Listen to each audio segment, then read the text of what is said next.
Hey everybody, welcome to another video. I'm Kellen Fisher. I mentioned in the last video that I did not think Florida was going to go back to back this year, so I decided, why don't I go ahead and make a video on going a little bit more in depth on why I don't think Florida will go back to back this year. And it's a great time to do it because recently the Dodgers just went back to back for the World Series, defeating the Blue Jays in Toronto in 7 games. I really didn't care who won that game, though. But let's go ahead and get into why Florida's not going back-to-back. I mean, first of all, they play in the SEC, a very hard conference, so they're definitely going to get some losses along the way. Quite a few, in my opinion, more than other teams. I think Purdue will have less losses than Florida, and a couple others like Houston will have a couple less losses than Florida, just because of Florida playing harder teams, in my opinion, than looking back at the other teams' schedules.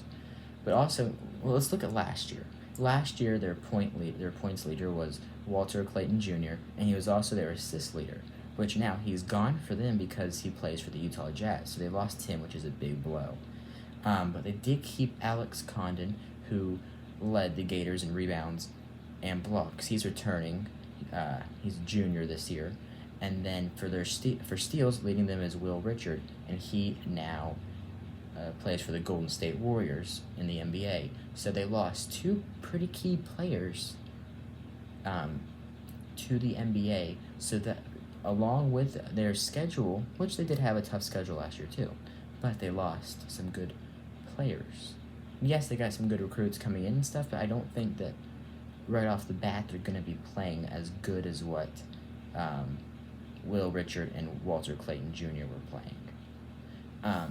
But let's open up our history books and go to the history side of this, because it's very hard to do this. Very few teams do it. In fact, most teams have really never done it. And Florida will not repeat because statistically, you will not repeat. It's very hard to win 12 March Madness games in a row. The only teams that have ever gone back-to-back, which there's 8 of them, is Oklahoma A&M, which is now Oklahoma State. They did it in 1945 to 1946. Kentucky did it in 1948 to 1949. San Francisco did it in 55 to 56. Cincinnati did it in 61 to 62. UCLA did it in 64 and 65. But the thing with UCLA is, then they went and won 7 straight from 67 to 73.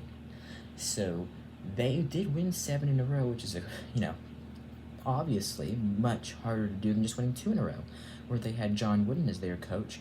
And I mentioned in the last video, he had his pyramid of success. So like this video if you want me to do a deeper dive and explain his pyramid of success, because I'll try to do that. And if you don't want that video, still like this video. And then Duke went back-to-back in 1991 to 1992, and Florida did it in 2006 to 2007, so Florida's done it. And I don't think that they have the talent on the team to win a national championship. I just don't think they can go back-to-back and they'll do it this year. And they have a lot of talent compared to the 2006 and 2007 teams.